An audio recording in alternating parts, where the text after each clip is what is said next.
ndithi oh nkulunkulu noma ungubani na ungangixelela ukuthi ndimuhle ewe ndimuhle kuba ndinojesu ewe ndimuhle kuba yisenzi ndimuhle kuba ndiyabika wamamandla ndithi ngafika izinto ndithi mna ndinothixo uthixo noba ungafika ntoni emhlabeni noba isikolo singanezi-depression kodwa ndingafika ndithi uthixo khona uthixo kalinganiswe nanta uthixo khona uthixo kalinganiswe nanta ndithi ndiyeza kule vuselelo noba ungafika ntoni noba kungathiwa ndiyabhala ngoso kodwa ndilapha ndithi uthixo othixo ndiphosiwe George kodwa nothi kule ivuselelo nothi kule ivuselelo ndithi ndinongqano bawo ndithi ndinqaniwe somahla ndithi ndinqaniwe niwe lihle ndithi nqaniwe mongcwele nqamele wena nqamele kufa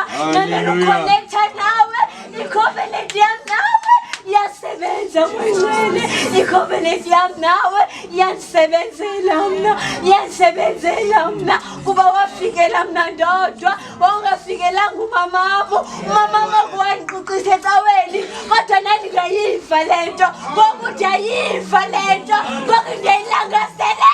le nto ngoku ndiyayifuna le nto ngoku ndiyayiquqela le nto ngoku ndiyabalekela kuwe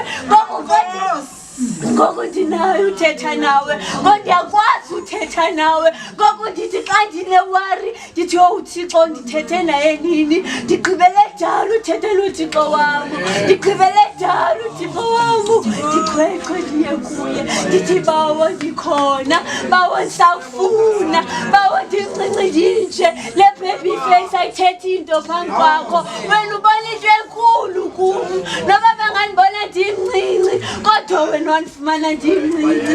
ndiyabonga cwele umnqina phambi kwam cwele ukubonga empilweni yam ndiyambonga uthixo maxesha onke egameni esinaretha uyasondla asigcine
lonke nakwabantwana bakhoyo phakathi kwethu nam ndisabulela ukuhamba ngokukholwa ndisabulela ukuliva ilizwi likaThixo lithetha nam ndisabulela uba nomzalo nguKristu ndisabulela uba nomnqandi endleleni yam ndisabulela uba ne-shepherd endigayidayo kuyo yonke indawo endihamba kuyo ameni ndiyambulela kakhulu uThixo bangcwele oyithandileyo neyami impilo ndingazani kakuhle naye ndingathi ndiyazana naye nje kuba ndikhulele evangelini kodwa anothi ndiyamazi for him na bengamazi for him na uThixo bendimazi nje ngobona bakusenzeka ndithandaze nje kuba kuthiwa mandithandaze kodwa ndingekamqondi bana nama ngangena kweyami impilo ndingamqondi ukuthi nama ngandondla ndingamqondi ukuthi nama ngandigcina ndikhona ndingumntu omtshezantsi emhlabeni ndiyambulela uThixo ndithandileyo ndiyambulela uThixo ndithandayo malanga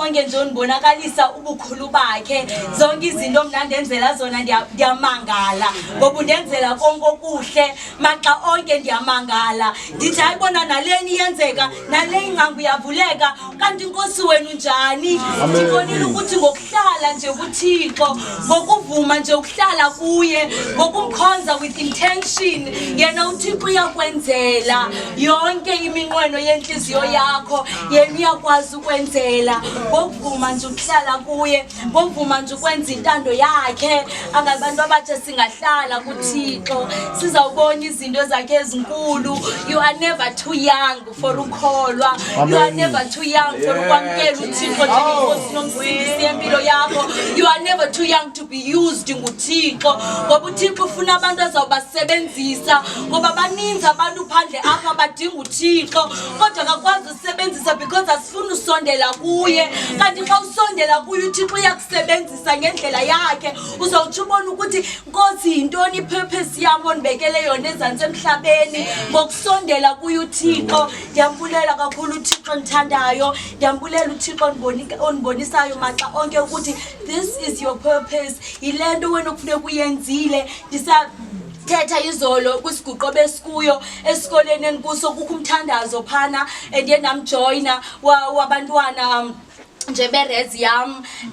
ndafika ke phana ndafumana inhlanhla yokubana ndidibane nale prayer group and ndiyayazi uThixo ukuthi even lento ibe intentional yokubana kutheni le ay specific prayer group ekufuneka njoyine yona because izininzi prayer groups pha bengayazi ngokube njoyina leya kodwa ngoku ndiyabona bazininzi mos Bible study groups apha kodwa uThixo is so intentional usibeke endaweni kuba yena enenjongo uthe ndifika ke kule prayer group ine prayer ngo8 beno prayer ngo12 midnight ebemane siya ke okoko kuleka 8 ndaqalisa uphangela ngakwazi ukuya kuleka 8 ndifike late so ndimane siya kuleka midnight nathi apha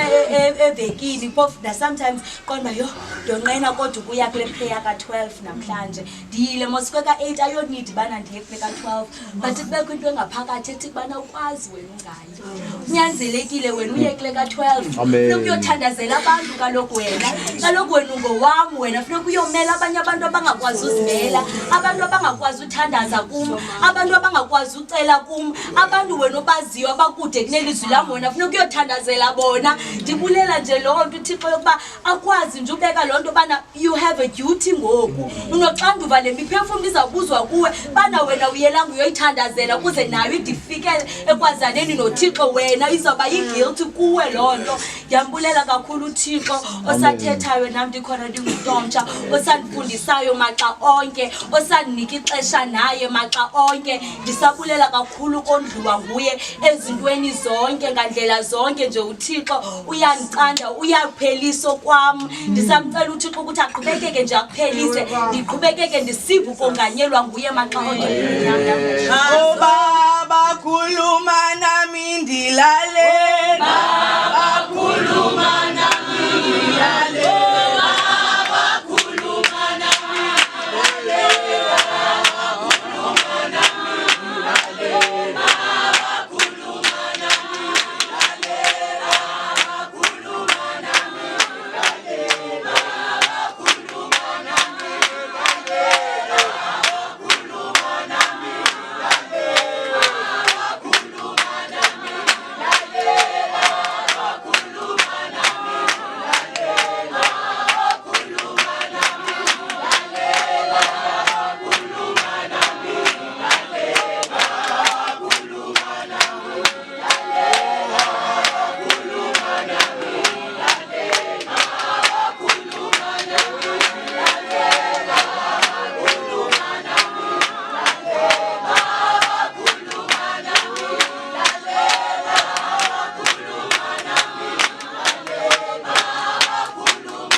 Ndibulisa kodade utata bonke, ndibulisa mama bonke, ndibulisa abantu abatsha, ndibulisa nabantu abakasale school abakhoyo phakathi kwethu.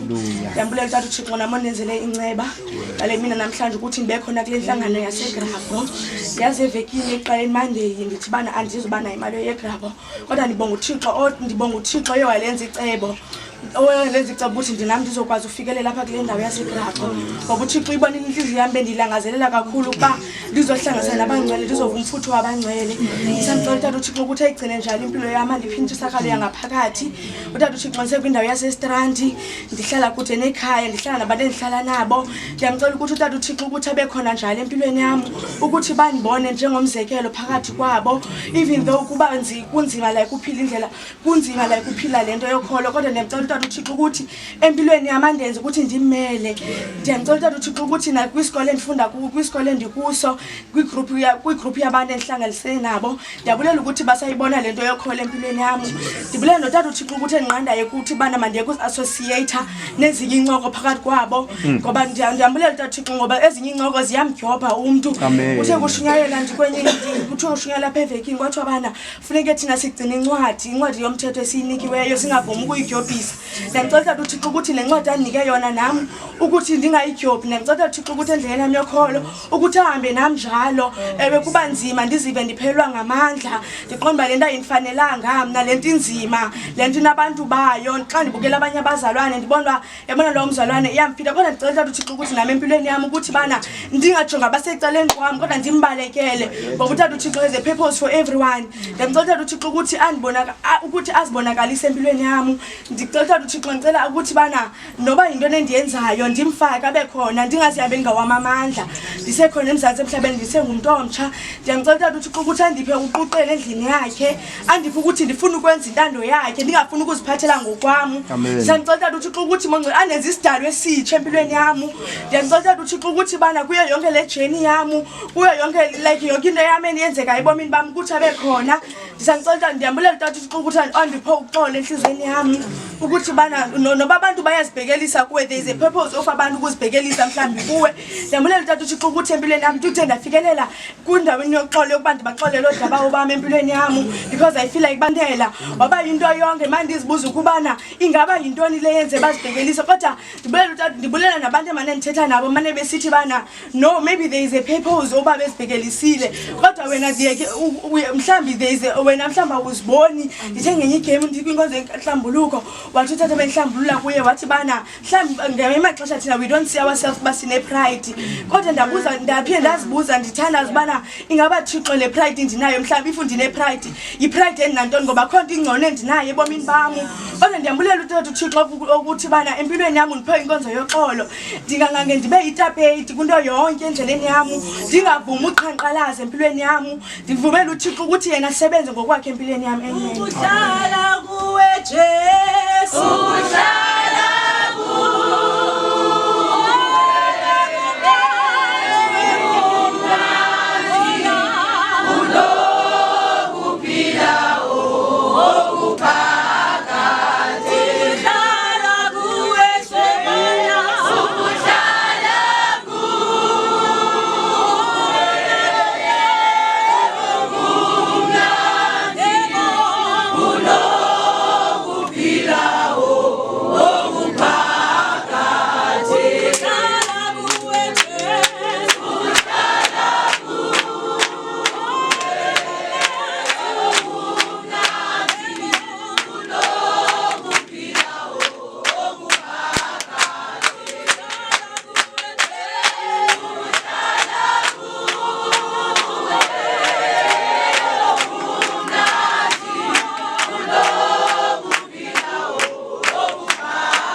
ukuhlala kuwe Jesu, ukuhlala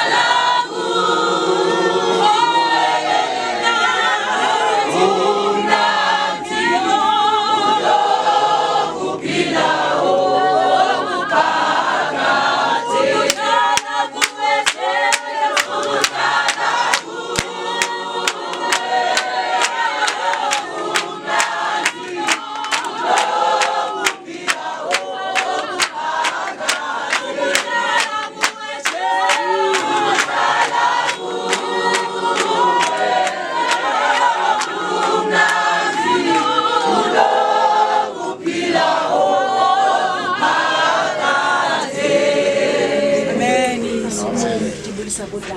ndibulisa kwamama phakathi kwethu, ndibulisa kubantu abatsha, ndibulisa nakubantwana abaninzi ngelihle igama lenkosi.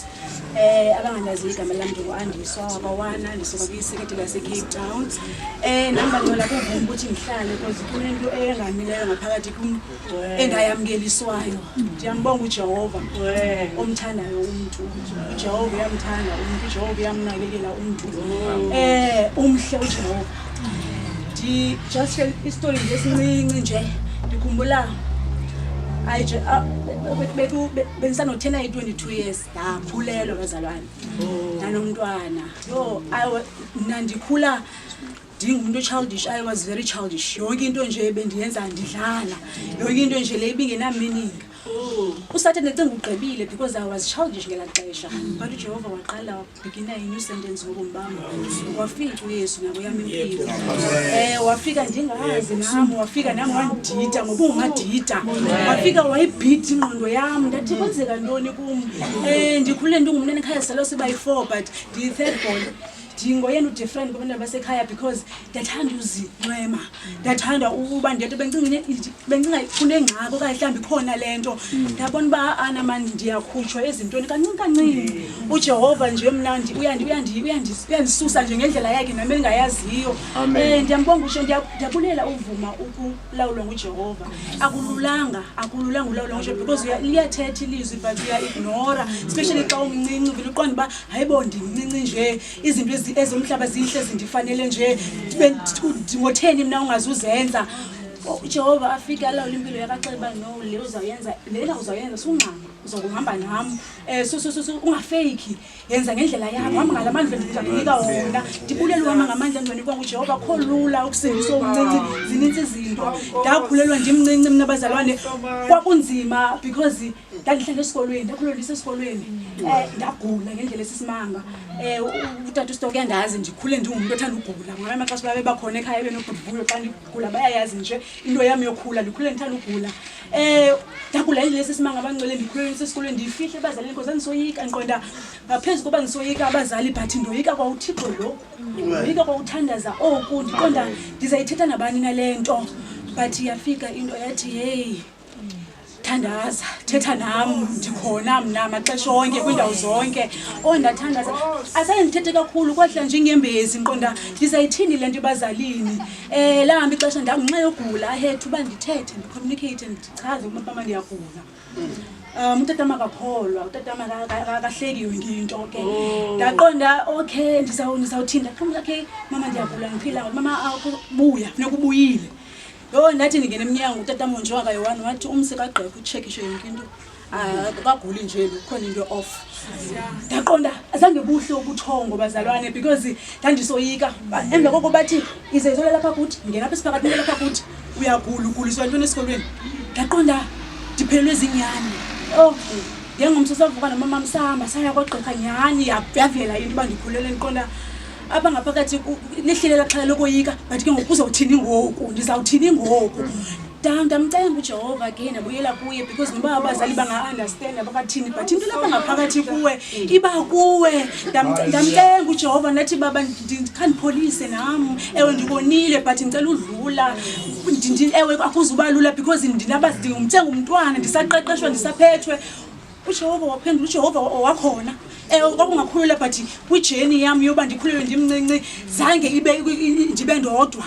Ndizange kube nzima to a point yoba ndingayazi uba ndizawuthetha nabani okanye ndizawuba depressed okanye ndizawuthini. Ndamcenga uJehova ndathi baba ndicela undithwale ngoba akululanga. Ndisho ukuthi uJehova uyacengwa, uJehova uyathandazwa. Akekho umuntu ozamthandaza uJehova sithi. Ndibulela ukuzikhethela yena ngoba yena uyi-umbrella yami, kunetha kushushu ndinendawo yokuzifihla, andibhoreki. Ndisitsho nje ewe ndizala ndabantu bayi-4 ekhaya but andinguye nomuntu wetshomi, andinawari, andinguye nomuntu othanda uba sendaweni nesigxumgxum, andinawari. It brings me peace instead. Ndisuke nje ndiphole. Ndibonga nami uJehova onivula amehlo ngelinye ilanga bazalwane. Ndandingaqondi, ndandinga-understand, ndandingumntwana ndiqhutyelwe enkonzweni kusithiwa thandaza yithi. Kodwa wafika naye uJehova ofikileyo kuni, wayivula neyami inhliziyo, wawuvula nawami amehlo ndambona ndisitsho nje ndinoJehova wam endithandaza kuye ondaziyo andihambi ngepace yabanye abantu andihambi ngepace yabaza ndihamba ngepace yam ndihamba ngokunderstanda kwam ndihamba ngokuqonda kwakhe because yena uyandazi bakho into evela ubone apha ekholweni ubone uba sisi asifani mos sibethakala ngokubethakala ukhona umlingo ngale yazi ixesha eninzi apha ebomini bam ndimthanda Jehova ndicela unike ipeace ndicela unike amandla uba le nto yokholwa ndi-understandele uba mna ibe yinkolo yam ibe personal ndingabi nawari uba ngamanye amaxesha uba funeke ndicacise konye umntu because ezinye izinto azicaciseki ezinye izinto azi-understandeki but uJehova uyafika uJehova uyaphendula uJehova sometimes nje into yakhe yadida because uyakwazi noba umuntu athethe umoshile athi uJehova ngoxolisa ngokwakho mcenge ngokwakho kodwa it's the other way around but ndiyamcela uJehova ukuthi noba kwenzeka ntoni empilweni bam ndingakuyeki ukholo noba kungenzeka ntoni noba ndingaphi ndingatshintsha indawo yohlala okanye kwathini uJehova ndingaze ndiyeke ukukholwa because I feel like andingayuseless ebomini ngaphandle kokukholwa and nale nto yokukholwa kwam ayidiphe uJehova unento endithanda uyithetha ethanda unongamela ukuthi uJehova akatshintshwa sithi uJehova unguThixo ndikholwa ndingakholwa ndimazi uyohlala nguThixo so eyoba mna ndibe nendawo ezicinga uba ngoku andifuna ukholwa okanye ngoku andifuna ukumamela yena unguThixo unamandla angummangaliso ndingathandazi unguThixo ndingamnquli unguThixo akatshintshwa sisimo akatshintshwa ngabantu akatshintshwa indlela endiziva ngayo ngakho ndisithi ndicela uJehova ndincede ndimcenge ngamaxesha onke ndimfune for mna because le nto lengase ndi-understand for mna ndiyamcela nabantu abatsha akho nto ingako nje ibhekisa kuni bazalwane because mna ndizisafokase apha kumJehova andincede mna ndincedakale mna ndigcwale nguye amen ngazo zonke isizwe lezo zonke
igama lenkosi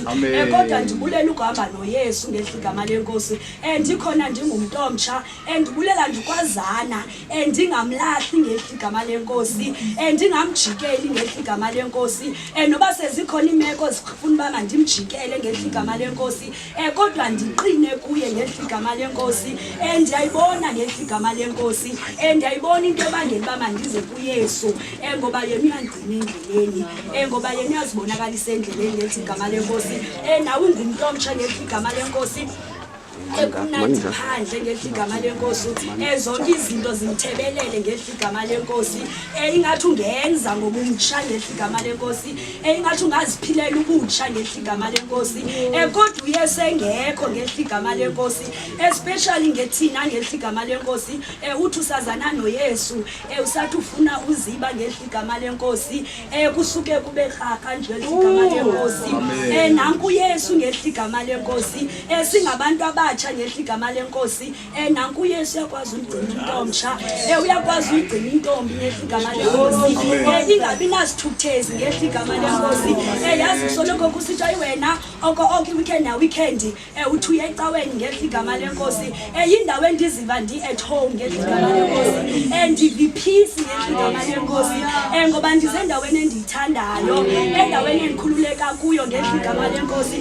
ebantwini ndiye ndifike even nasemsebenzini ndiziva ingathi andibelong ngehla igama lenkosi even nasebantwini andinabo abantu engathi ndiclose nabo kakhulu ngehla igama lenkosi but xa kuthethwa njengenko yo hayi wena uzaluzingxolela ngenkonzo oko uye enkonzweni awusencinci uyazilibazisa ngehla igama lenkosi kodwa eyeyona ndawo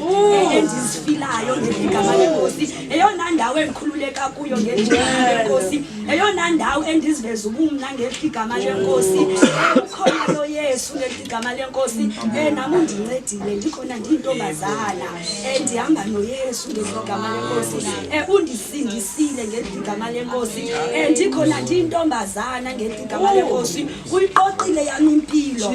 ndikhona ndiyintombazana zilola ke izinto azikho kodwa zikhona ngenxa yoba uYesu endiqoqile ngenxa uYesu endigcinile nama ndasuka kuye wazibonakalisa empilweni yami amen hamba nale ngelosi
ndambulela ndibeke kule season kuyo le waiting season benkade ndinga-understand uba yintoni i-waiting season kanti i-waiting season kulapho uThixo ufuna uba close nawe kulapho uThixo testa i-character yakho kulapho uThixo etesta i-faith yakho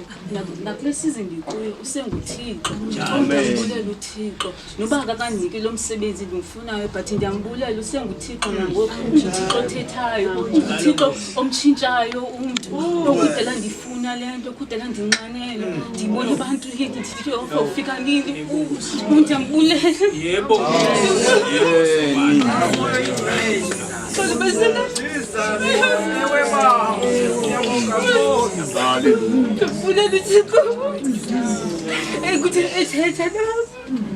ndiwonishe nqanti kanti buhle siyetha le ndiyabulela ndiyabulisa nguThixo nakule waiting season ndiyabulela ndiyambula kudala ezibonakalisa ndiyambulela ngayo into endenzele yona ndiyambulela uThixo kudala ngandithwala from grade ndise-primary, ndise-high school, ndise-university, ndagqiba on time, azange ndatshona, even though bekunzima kukho i-subject endingazi-understandiyo, kodwa wazibonakalisa uThixo. Ndambulela ngento ndenzele yona, ndambulela nakule season, ndambulela ndamthanda uThixo, ndamcela uThixo kandiblese ngokholwa. Nokuba kuza abantu, noba uyambona lo muntu ufuna uchukumisa, kandiblese ngokholwa, ukholwa lungakhathazekiyo, noba umuntu ufuna ukwenza into ezifana uthini, kandiblese ngokholwa, kandiblese nge-fruit of the spirit, umoya ubu-performative, ndingasoloko ndifuna ndinale nto soloko ndifuna uba perfect, ndifuna yenza into ngendlela erayithi, kanti uThixo uyayithanda lo nale hlobo nditeketa ngayo, kandithetha into engavakaliyo, ndambulela uThixo. Phansi uvela moyingcwele umntana notata ngelithi igama lenkosi. Lo mntana lona unezigqibo zakhe apha kuye, kodwa lo mntana lona ulumkisiwe ngumzali. Haleluya. Suyenza lento. Amen. Suyenza lento. Haleluya. Lo mntana ngoku awuphuma ngoku esandleni somzali wathathwa ngoku lo mntwana. Afuneka ngoku lo tata ayomkhangela lo mntana. Amen. Yesiyakhangela. Awunganywanga. Tanywanga mntu omtsha. Ngelihle igama lenkosi. Amen. Hayi nje ndiphakamisa lo nto. Awukancanyi. Awukancanyi. Noba ufa ngathi akekho ngoku. Akungamanga. Khona. Akungamanga mntu omtsha. Akungamanga. Akabonga uzange unganami. Haleluya. Wena usathandwa.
Ngegama lenkosi. Amen. Nami ndambulela kakhulu uSomandla, ndiziva ndisikeleleke kakhulu. Bathani la ngicela dalo wami imvuselele ngegama lenkosi. Ndambulela uSomandla ngegama lenkosi, nami usanivulela amathuba nje ngegama lenkosi anqabileyo kubantu abatsha ngegama lenkosi. Ndimbulela uSomandla ukunikhetha nami ngegama lenkosi. Nami wanikhetha ngegama lenkosi, efamilini yami ngegama lenkosi, wazonifaka apha ngegama lenkosi kule ndawo ngegama lenkosi. Ndathona ibona nami direction uba no izinto zihamba kanje ngegama lenkosi. uSomandla usanigcinileyo ngegama lenkosi, zikhona izinto zisehla ngegama lenkosi. Ngegama lenkosi ndike nditsho naxa ndihleli nabantu ngegama lenkosi, uve bendijonga ngegama lenkosi, bendithathela phansi ngegama lenkosi. Ubona abanye bayandwisa ngegama lenkosi, bafuna ndilwe ngegama lenkosi. Ndithi aniyazi uba uThixo wandithatha phi mina ngegama lenkosi, kwaye nezinto ezandehlelayo ngegama lenkosi anizazi ngegama lenkosi. Ndikhumbula ngomnye unyaka ngegama lenkosi, I think it was 2022 ngehligama lenkosi izaba ipasika ngehligama lenkosi kwathwa kaphele ekhaya ngehligama lenkosi akwasheka nento le ngehligama lenkosi isuti zami zomhlangano endandizibekela umhlangano zaphela ngehligama lenkosi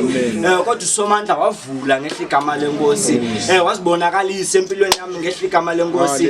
kunanamhlanje ayikho into enodlula naye ngehligama lenkosi ayikho into enonikhupha endlini yakhe ngehligama lenkosi ngokuba yena unenceba ngehligama lenkosi ikhona ingoma ethi ndimbona apha kum ehlamba inhliziyo ngehligama lenkosi nambona uSomandla nami endiqoqa ndingumntana engekho right ngehligama lenkosi ndingumntana uthanda uziisolate ngehligama lenkosi namhlanje ndiyakwazi uthetha nabanye abantwana ngehligama lenkosi namhlanje ndiyakwazi uhleka ngehligama lenkosi ndibulela lo Thixo ngehligama lenkosi ukwazi uyibamba insizwa ngehligama lenkosi bathandekayo uthi noba zikhona izivunguvungu ngehligama lenkosi kodwa ukhona uYesu ngehligama lenkosi amen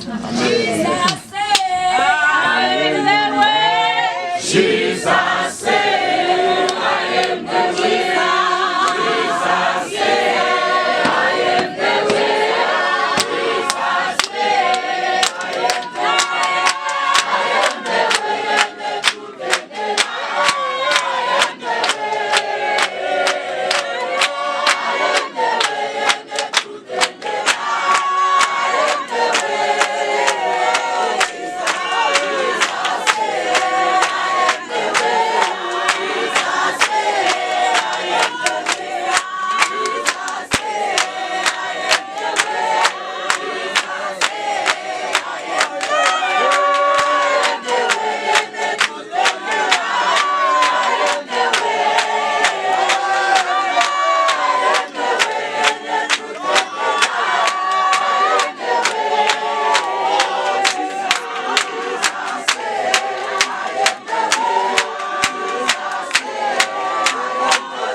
uzophilwa okanye uzothathwa iwitsha uzothatha lona ulumkele umkani ubudala akona umakhulu angakunikeza nje akufuna uba ngumgogo ngakugogo nje yena shiyeke ethatha ubutsha bakho ngakumandi ngoba nguvume ngawo ba ungavumi ukuthi umkene obudala umkene obutsha ebancela uzogida amen ugidele inkosi ngoba ufuna ukuthi Jehova malibe mtsha uthi uJehova uthi umakhulu apha ndihlala naye kakhulu hlele kakhulu naye bancela uthi ehlathini la ngodlula ehlathini abuke lihlathi uthi khona imithi phaya evelayo uyathanda uthetha kakhulu lonto nthetha xa nihleli naye mhlawumbe umnye wenu wakwa imveyibeka ba unemithana evelayo athi kayibuka athi nali ingomso lobihlata ngeke liphele ihlathi ngeke lithini phele mabalibone bangcwele ihlathi ukuthi ngeke lithini elihlathi maske sigiye mntu agiya mntu omthagiya uthi mali giya mntu omthagiya uthi mali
bonke umama ulutsha ngelihle igama lenkosi amen.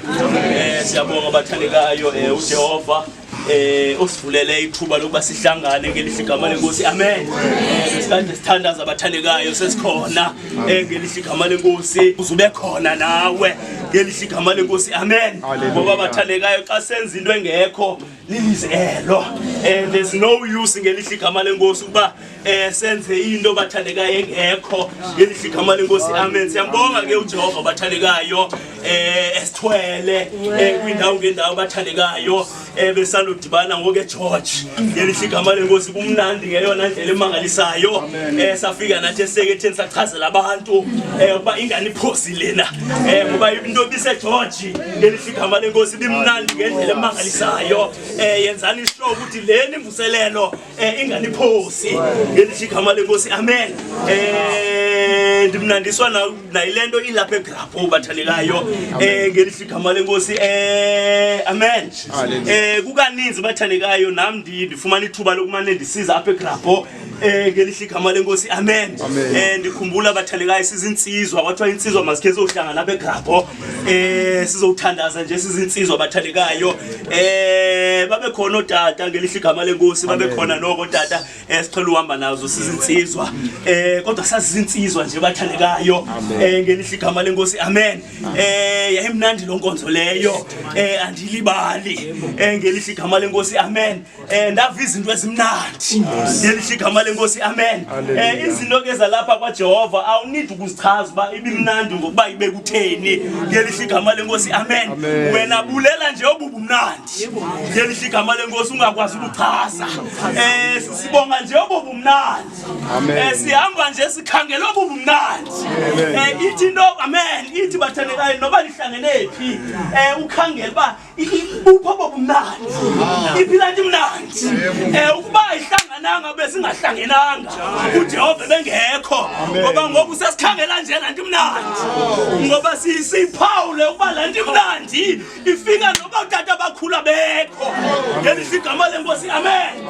Simnandiswa yiyo nje uba bumnandi ngelihle igama lenkosi amen. Ndifuna ukuthi incamisa nje ethize yasekhaya ezulwini amen incinci njena ngelihle igama lenkosi awuyazi izosukaphi kodwa xa ifikile amen kuhlangana into zikaJehova kube mnandi phela into sigoduswa amen. Ngoba uyonela ngaphakathi awudingi amen amen incinci nje ntwana kodwa ithi xa ifikile igcwala indlu yonke ngelihle igama lenkosi amen.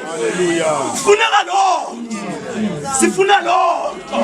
xa sisiza kule ndawo sizosa amen somnandi songaphakathi sifuna lo ungaphakathi abemnandi Hallelujah. ngoba i-overall lena izawushekapha kodwa ekhaya ezulwini ulungaphakathi yolonto mame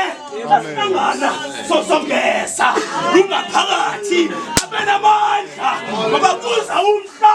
ekuzofuneka 6 feet under sikophoza ngelisigama lenkosi sikophoza ngale nyama kodwa sokophoza ngongaphakathi ngelisigama lenkosi siyabonga abathandekayo siyabulela siyabonga ngoba asibe sike ngasangena ngelisigama lenkosi amen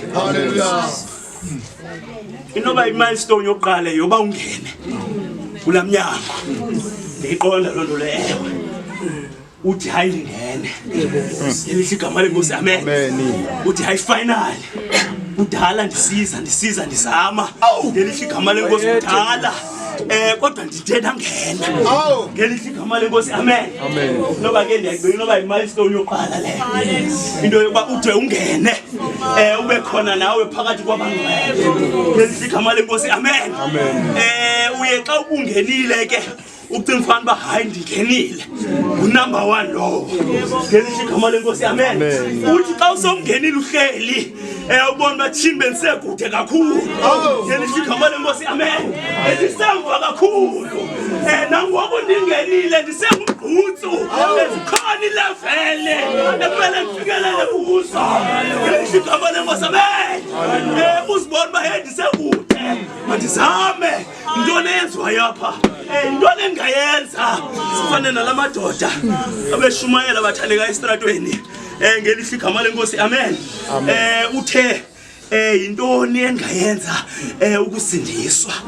ngelisigama lenkosi amen ngoba uthe wawujonga ecaleni kwakhe wabona amadoda kaThixo wathi mna andifana nala madoda ngelisigama lenkosi amen nawe mntomtsha xa usongenile elukholweni jonga ecaleni kwakho mbona uPawulosi umbona uSilasi uthi andifani nala madoda ukuba uyafana ke thank you, it's fine. Congratulations. Kodwa ba ujonga ecaleni kwakho uziba azikafani nala madoda ngelisigama lenkosi intoni emela ndiyenze ukuze ndifane nala madoda ngelisigama lenkosi uqhweqhwe umane usondela ngelisigama lenkosi apho la madoda akhoyo ukuze nawe uzuze izinto amen uthi ke xa usongenile bathandekayo kukho into ekuthiwa ngelisigama lenkosi ukwamkela uJesu Kristu abe inkosi nomsindisi ngelisigama lenkosi amen uzame usihlambulule ubuze ngelisigama lenkosi kuthi ngesuku elithile okuzama ude ufumane isibindi sokuthi uphakamise isandla ngoba xa kumele wamkele inkosi esisandla sakho sikwazi ukwenza yonke into siba ngu100 kg ubona uba hey uyazama kodwa hey asiphakamisa isandla haleluya ngelisigama lenkosi amen ubona uba uyafuna ukuphakamisa isandla ngoba uyabona bakule ndawo awufani nabo kodwa uthi uzama usiphakamisa isandla ngelisigama lenkosi asiphakami ngoba unezinto eziphezu kwesisandla ezisindayo esandla ngelisigama lenkosi amen uthi xa umane uhlambulula siphunguke ngelisigama lenkosi amen uthi xa umane usiza siphunguke ngelisigama lenkosi amen uthi xa umane uzila uthandaza usenza izinto zonke ziphunguke uphinde ubuye isandla ngelisigama lenkosi amen uthi ngoba noma amen akubuzwa ngaxesha lokuba abazinikelayo ibe sisandla sakho esikhokhelisa phambili ukuthi hayi free ngelisigama lenkosi free amen ufane ngaphi uphi haleluya amen fikelela kwesilevel fikelela kwesilevel esifuna uThixo sifuna uJehova asifuna ucingo kodwa sifuna into zasezulwini ngelisigama lenkosi amen iphinde nivula amehlo ngoba zonke izinto zibantsha. Xa umamkela uJehova zonke izinto zibantsha. Uthi noba ungaboni ubona ukuthi no ndisekude bekufanele uba ngokwamkela inkosi noko ndinamba ubona uba shu sekude ngeyona ndlela ngelihle igama lenkosi amen. Ifike le nto ngelihle igama lenkosi amen. Haleluya. Ithi sikhona nje eyodwa eshodayo awufumene le yoba ngunumber 1 noba bonke bangunumber 1 amen kodwa nawe yoba ngunumber 1 haleluya ngelihle igama lenkosi amen. Uzame uphinde ujonge inkoPawule nakoSilasi uthi angikafiki imali kula madoda amen ngelihle igama lenkosi amen. Haleluya. Uzame uthi last time bendiphakamise isandla hleze this time kufuneka ndiphakamise lesi sandla uzame ngengqondo yakho ngelihle igama lenkosi amen. amen Kungazameki nix ngelihle igama lenkosi. Haleluya. Uzame uthi kaloku last time bendithandazile hleze nangokumela ndithandaze ngelihle igama lenkosi ucela amacebiso ngoba apha ekhaya kuthiwa le nkonzo ime ngomthandazo zila ukudla nangokuhlambulula. amen Uzibuze izinto uziqonde uzenze uzazi ngelihle igama lenkosi ukuthi still akwenzeki nix ngelihle igama lenkosi amen. Ifika imvana amen. Ifika imvana ithi ndiyalibona unqano ngelihle igama lenkosi amen. Ndiyalibona unqano lukhona ndiyabona ukufuna kukhona ngelihle igama lenkosi amen. Kodwa ngoku wena into oyifunayo ufuna ndibe lapha kuwe but andikwazi ndiyafuna ukuthi ndibe lapha kuwe tata uJali sihambe indlela sobabini but andikwazi ngelihle igama lenkosi amen. Tata uSonko ndiyabona uphezulu enkonzweni ngubishop ngelihle igama lenkosi amen.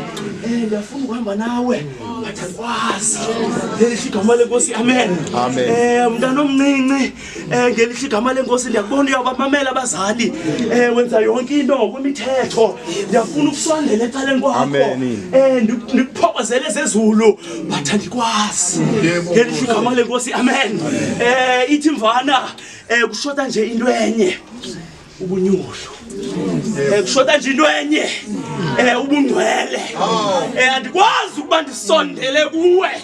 ndisingcolise ngoba ilizwe lonke lithi xa libiza igama lam kumele ndidilivarishe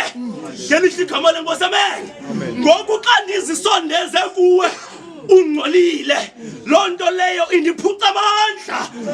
Ngoku andikwazi ukuthi ndincede abantu bethandaza bezilile behlambululile ngoba ndiye ndazimanya nonganyulanga ngelihle igama lenkosi amen. Jehova bathandekayo ukuze sifumane kwezulu ufuna abanyulu ufuna abangcwele amen. Amen. Sizokwenza ingathi kanti akekho ufuna abangcwele amen. Ungcwele ke bathandekayo. Haleluya. Awudingi certificate awudingi amen. Ayethu amen. Basilele izwinsoro bathandekayo nibazi sachindezana ngoku ngelihle igama lenkosi amen. Lento lena yasekhaya lawula awusilawuli ngokunokwakho amen. Ngicela ingoma nami Likhaya lami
bathandekayo ilizwi lethu safumana kwincwadi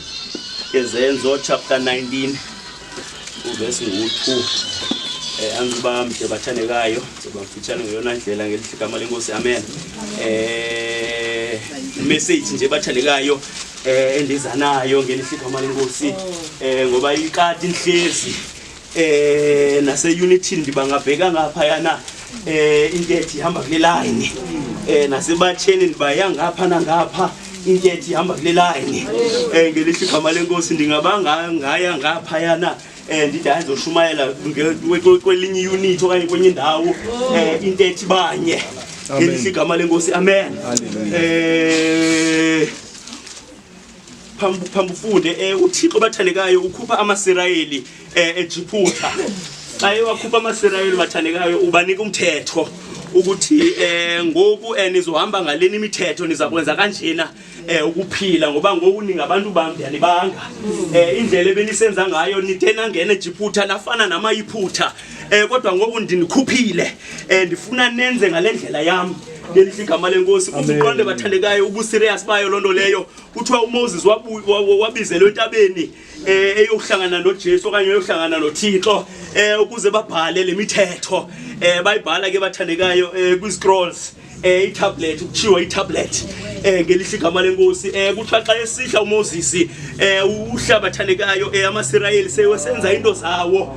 sebebhambula endleleni ngelihle igama lenkosi umuntu kaThixo ngenxa yomsindo walahla ngelihle igama lenkosi lamatshe ophuka amen ebeke ehleli isidala njeba amaSirayeli ebhuda nje labathandekayo uhleli isidala pha ethetha noThixo kudraft abathandekayo imemorandum ngelihle igama lenkosi yasekhaya esulwini wokuthi umuntu ohamba nami wenza njani ngelihle igama lenkosi kwenzekile ke bathandekayo uMoses awophule amen ngomsindo wakhe wathi uThixo noba ayibonile ukuthi isithathe isidala lento yokwenza lamatshe Moses usichanile mfondini wenze njani man awuzekanga kade umsindo you did not have the fruits of the spirit ngelihle igama lenkosi kodwa uThixo wathi okay no it's fine khawuphinde ubuye because kumele bayazi lemithetho baphile ngayo andinoba nabantu abenza intando yabo andinoba nabantu abaphila isiJiputha kodwa kuthiwa ngabami ngelihle igama lenkosi amen kwanyanzeleka uMoses bathandekayo abuye kwabhalwa ke bathandekayo wabuya uMoses kahle yakhona imithetho kwathiwa ngoku kwenziwa olhlobo thina singumnombo kaThixo sizohamba ngalelayo uThixo yonke lento eyenza bathandekayo kuba efuna ukusondela kumaJiputha kumaSirayeli efuna ukuthi ahambe nabo abephakathi kwabo but ngenxa yezenzo ababezenze eJiputha wayengakwazi wayemela kude kodwa ngoku wayefuna ukuthi bajike mhlawumbe indlela ebenza ngayo ndizokwazi ukuthi ndisondele ngelihle igama lenkosi amen kwenzeka ke bathandekayo yahamba besenza bebhuda kodwa besiya phambili ngelihle igama lenkosi abashumayeli abazazi izibhalo bathi bathatha 400 years ngelihle igama okanye 40 years bejikeleza instead of 40 days bathi abashumayeli ngelihle igama lenkosi kuba babehamba bayenza umthetho babhuda endleleni bawuzame baphinde babhuda endleleni uThixo benomsindo awisa izibetho ngelihle igama lenkosi amen kwenzeka ke bathandekayo kwahla iminyaka noko ngiqale apha le ndithetha ilapha eqaleni sizapha ngokapha egqibeleni ngelihle igama lenkosi amen yonke ke lento yenzeka yaze yofika apha bathandekayo uKristu wade wafika emhlabeni ngelihle igama lenkosi amen yade yafika imbangi nomphelelisi wabantu bonke ngelihle igama lenkosi amen yathi ndiyanibona mina ngelihle igama lenkosi amen so on papa nje wena tatam sikhule wena pha kutata noko unemizekelo isingene nathi asikwazi unceda ngelihle igama lenkosi amen wafika uYesu Kristu wathi ndiyanibona man lemithetho lena iyalisinda ngelihle igama lenkosi liyabona ba niyazama but anikwazi ngelihle igama lenkosi amen mna ndiyayazi lemithetho ngelihle igama lenkosi mna lemithetho ilapha kum andizincedi ndiyayenza ndilele ngelihle igama lenkosi amen yathi inkosi letha umthwalo wakho wonke ndithwalele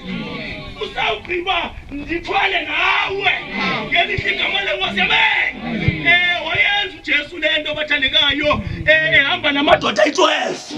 wathi madoda ndini ndizohamba nani ndithwale imithwalo yenu ndithwale nani siyabe indlela ngelihle igama lenkosi wayenza kuJesu lento bathandekayo kwafikelela esiphelweni apho ngokumele ehambile emhlabeni ngelihle igama lenkosi amen yenzeka ke bathandekayo ukuthi ngoku kumele ngokabagxidise madoda ngikwazi alokuhamba nani apho ndiyakhona hayi ngelihle igama lenkosi niyangena ngokuba nihamba nami kodwa ngoku ndisayokulungisa ndizophinda ndibuye ngelihle igama lenkosi amen kodwa ngoku kumele nithi xibilile ngelihle igama lenkosi ndigqibezele inkonzo so that ngoku xa nibiza igama lam ngelihle igama lenkosi amen nigqobhoze konke ngelihle igama lenkosi xa nibiza igama lam niviwe ngamazulu ngelihle igama lenkosi ndiyanincedisa ngokumadoda ngoba indlela yenu iphelile apha kodwa yami isaqhubekeka ngelihle igama lenkosi kuthiwa ke bahlekayo kuthi kufika amajoni amen sebedodikile ngoba phansi bonke baphansi yonke i-12 phansi kufika amajoni kwavela izimilo kwavela ubuntu kwavela ngoku hayi bo madoda ndihambe nani umgama omngaka nihambe ecansi kwami nisenza inkonzo siphana nezonke abantu siphilisa abantu ngelihle igama lenkosi amen kodwa ngokufika kwamajoni niyandincatsha ngelihle igama lenkosi amen ukuthiwa uPetros bathandekayo wabuzwa ngamantombazana nje amancinane ngelihle igama lenkosi ukuthi nanko behamba naye amen wayithuka nyani bathandekayo lo ebehamba noKristu andiyabambe ixesha elingakanani na noKristu ngelihle igama lenkosi amen andiyamakholwa nikholwe ixesha elingakanani na niyenza inkolo nisithi niyagqwesa usithi hayi mna noko enkonzweni yami ndihlala emsamo amen ndimntana kaThixo ndimamkela uJehova njengenkosi nomsindisi very good ngelihle igama lenkosi amen but inye into ebonakalayo even though niyamkela inkosi but lusekhona ulawulo olululwenu ngelihle igama lenkosi amen lusekhona ulawulo lwalona umhlaba eningakwazi ukuthi niwususe ngelihle igama lenkosi amen yaqonda inoba senindibona apho ndiyakhona ngelihle igama lenkosi amen kwanyanzeleka bathandekayo ukuthi uKristu ebethelelwe enqamlezweni ebona ukuthi abafundi bami abazulenza ixesha le inhlungu ndiva apha bazohlala bendiphika ngoba obubuhlungu ndibuva apha akumele babuviwe noba ngubani na bufanele mina qha kodwa ke lento indenza mina ndiyenze lento ngumoya kaTata ngelihle igama lenkosi amen siziphiwe ndisinikwe ekhaya nami njengoba ndingumuntu njena akhona amandla endimane nditapa kuwo ndizibona ndidlula akhona amandla endimane nditapa kuwo ndisibambe isiphambano ngelihle igama lenkosi amen akhona amandla enditapa kuwo ndikuyeke noba bayabethelela ngelihle igama lenkosi amen qhuba inkonzo ngoba nami ndiyavuka ukuthi andisenzi ngawami amandla akhona amandla endithweswe wona ngelihle igama lenkosi amen funda mzalwane Zenzo 19 verse 2 isihloko abafundi bakaYohane umbhaptizi eEfese verse 2 wafumana abafundi bathile wathi kubo umoya oyingcwele namamkela na nakholwa nje bathi ke bona kuye asizanga sive nokuva ukuba kukho umoya oyingcwele amen bathandekayo njengoba bendishilo message yami encinci nje ngelihle igama lenkosi amen uthi uYesu xa ebonile ukuthi hey ezinhlungu ndizivileyo angeke bayipase inkonzo ngelihle igama lenkosi amen wathi no phambili utata wakhe waze emhlabeni wamdala umuntu wamenza wamgqiba ngelihle igama lenkosi wabona ukuthi umuntu akashukumi utata into ayenzayo wehla ngedolo ngelihle igama lenkosi amen umuntu wamnika umoya wakhe ngelihle igama lenkosi amen kuba efile ngashukumi no Yesu Kristu wayenza lento wathi yakhe yenziwa phambili nami ngizokhe ndiyenze ngelihle igama lenkosi amen wathi bantakwethu ngelihle igama lenkosi amen ubawo uzophinda anithumele ngelihle igama lenkosi amandla ezulu ngoba uJehova ebonile ukuthi bayayenza inkonzo xa ndiphakathi kwabo bathi xa ngekho phakathi kwabo ayikho into ebalawulayo ayikho into ebenzisayo inkonzo baphelelise ngelihle igama lenkosi amen wathi ubawo ndicela ubathumelele umthetheleli ngelihle igama lenkosi amen ndicela ubathumelele iadvisor ngelihle igama lenkosi wazibiza izinto bathandekayo nanku mahluko uPetros lona ebesothuswa intombazana encinci ngelihle igama lenkosi amen uthi ngoku xa iseyigcwele ngalamandla wahamba waphuma waya kwi-courtyard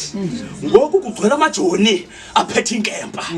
ngoku kugcwele umkhosi ngelihle igama lenkosi ophethe heavy artillery bawuthetha into nje ebhudayo esakususa mfotini ngelihle igama lenkosi amen komperisa loo nto nomntana omncinci ngelihle igama lenkosi amen lo wayibaleke umntana omncinci enkosi ukuba awunguye obehamba naye wakhawuleza wathuka ezisusa ngelihle igama lenkosi amen kodwa ngoku wahamba namandla kaJehova ngelihle igama lenkosi amen kwanyanzeleka ngokuthi wasekhaya wayivele ngelihle igama lenkosi amen amadoda enqondile bathandekayo kwi-courtyard ngelihle igama lenkosi amen aphuma indoda ngesibindi yathi nina babhali nani bafarasi ayinini na aba babebethelela uYesu bathikiza into ngoku indoda ngamandla asekhaya esibindi ngelihle igama lenkosi amen into bebengakwazi ukuyenza ngokubenza bagwesa ababagcwele amandla asekhaya esibindi amen bayele bathandeka njalo nizawuyenza ibolo niyenze inkonzo nenze yonke into bathi ningenawo lamandla niyadlala amen niyadlala aninokwenza nto animkholisa uThixo animkholisa uJehova ngoba nenza ngamadleni ubonga bani xa usenza into ngamandla wakho kodwa xa bekhona amandla kaJehova ngelihle igama lenkosi amen igama likaJehova liyabongozwa ngelihle igama lenkosi amen haleluya ubonakele ke bathandekayo ukuthi hey bewadinga lamandla amen ngelihle igama lenkosi amen bahamba ke besenza nabo njengokuba kwenziwe kubo ngelihle igama lenkosi besamkelisa abantu amandla kaJehova ngelihle igama lenkosi amen besamkelisa abantu lamandla amen haleluya nami ke bathandekayo ndithunyiwe ukuthi ndinichazele inkonzo ayiphelelanga engekho umoya ingcwele ngoba nizayenza inkonzo nicifana bani yaphelelisa bathi amandla kamoya awekho yebo Nkosi kuthiwa inkonzo kamoya haleluya njani ube kwinkonzo kamoya kodwa umoya unawo ngelihle igama lenkosi amen uSimoni eSamaria ndaqeba bathandekayo ningathi hey lensizwa lena amen uSimoni eSamaria bathandekayo indoda phane yayisaziwa njengendoda yeMagics yayindoda nje eneMagics yayisaziwa yedumile kuthiwa uSimoni indoda nje enezinto zayo ngelihle igama lenkosi amen abanye abantu yayibajongela phansi sithi nina aniphiwanga lamandla nawo amen kwenzeka kwafika uPhilip bathandekayo I think wayama noPetros eSamaria ngelihle igama lenkosi amen bathandazisa abantu bamkela uThixo bamkela amandla kamoya ingcwele ngelihle igama lenkosi ngoba umuntu ebenormali wenza izinto ezingumangaliso yabangela uba uSimoni naye ayifune lento athi hey inamandla lena usogqitha leyami ngelihle igama lenkosi wabona ke ngokubathandekayo ukuthi hey lento ndinayo ngoba bensenza mos ibusiness ngayo ayisasebenzi ngelihle igama lenkosi ngoba aba bantu nabo ngoba namandla xa bephilisa abantu hayi phezulu into yabo wayeya le yakhe wayilahla waya kwamadoda amakhulu wasondela phana wazama wathetha wafikelela kwindawo ethi hey madoda ikhona into eniyenzileyo apha abantu balapha buhlukile ngoku ngelihle igama lenkosi amen ndingawafumana njani lamandla khani nithengiseleni madoda noko ndinayo imali man khani nizame ngelihle igama lenkosi amen uthoba madoda kaThixo bathandekayo agcwala ngelihle igama lenkosi ngeyona ndlela ndiyabona ba ubaba bengazeki kathi umsindo ngebaba limbambile uSimoni bamkrwitshe ngelihle igama lenkosi amen kodwa ngenxa ibala amadoda wethunywa nguThixo athi uyintoni uyithethayo imbi kangaka uzawufa uthetha into ezimbi kangaka ngoba izinto zezulu azithengwa kodwa xa uzifuna kumele unyaniseke enhlizweni ngelihle igama lenkosi amen kuza kuthethwe uthi ndenzile kodwa inhliziyo ibe ingatsho ngelihle igama lenkosi amen haleluya amandla kaMoya Ingcwele bathanda haleluya sonke bekumele basihamba ngamandla kaMoya Ingcwele nyaniseke enhlizweni mntomtsha manje ucela amandla kaMoya Ingcwele manje wacela lamandla haleluya ngoba uthi ndiyagqiba sorry uthi uElisha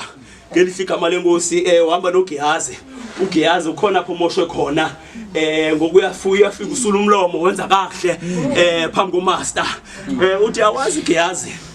ukuthi umoya wami akathi umzimba wami akathi ingqondo yami akathi inhliziyo yami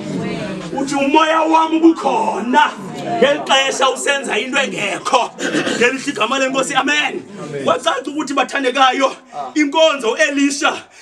uyayiphelelisa ngoba le ndoda lena ibiza ufaka isono endlini kaElisha ngelihle igama lenkosi but umoya kaThixo ongavaniyo nento emdaka wathi condemn this man ngoba akenzi kahle ngelihle igama lenkosi kwanyanzeleka ngokuElisha indoda ayithandayo ethembileyo wayikhesa wathi uzoba neqhenqa wena ngelihle igama lenkosi amen eqhutywa ngalamandla awunawo lamandla yakwazi uthetha inyani uyithetha inyani ngobinjalo ungaphunguzisi ungajonge ezantsi kodwa uyithetha inyani uphelelise ngoba uqhutywa ngumoya kaThixo amen ngelihle igama lenkosi amen wagqibela uElisha bathandekayo isicaka sakhe sibona singqongwe ngelihle igama lenkosi ngumkhosi wama-Aram indlu yawo ngelihle igama lenkosi amen siyayibona le ngxaki sibuyela kuElisha sithi Elisha ikhona ingxaki esinayo Elisha akayi nokuyoyijonga ingxaki akanayo nento ethi ingxaki lo vocabulary ayikho empilweni yakhe ngoba uyazazi ukuthi uhamba noThixo amen instead lo ayenzayo uyathandaza uthi Thixo mvula amehlo abone nje ubaba bathandekayo ebone amajoni ubone njani uwabonile amajoni ukuthi zingqongiwe ngokwabona ingxaki bathi uElisha khangathi bawo ndicela umphe amehlo kamoya khangathi amehlo kamoya uthe ndicela umvule amehlo ndicela esisicaka usivula amehlo nje ba uElisha ethetha lento uthetha nomuntu amjonge emehlweni wathi uthi ndicela umvule amehlo ekubonakalisa bathandekayo oyena umuntu ulunga phakathi amen awungomuntu wena mina ngomuntu oyena umuntu ulunga phakathi that is why kumele sicele lamandla ukuze izinto sizibone ngenye indlela ngoba ingxaki zalomhlaba zijonge ukusigubungela kodwa xa sinawo lamandla sijonga ngapha kwazo ngelihle igama lenkosi amen singazinaki ezomhlaba kodwa sidumise uJehova sithi izinto amen sithi izinto sigubungele uphansi kwazo kodwa udumise amandla kaJehova singakwazi ubamba ngapha kwazo ubaba zamandla kaJehova ngoba sawubona ngamanye amehlo ngelihle igama siphakame standards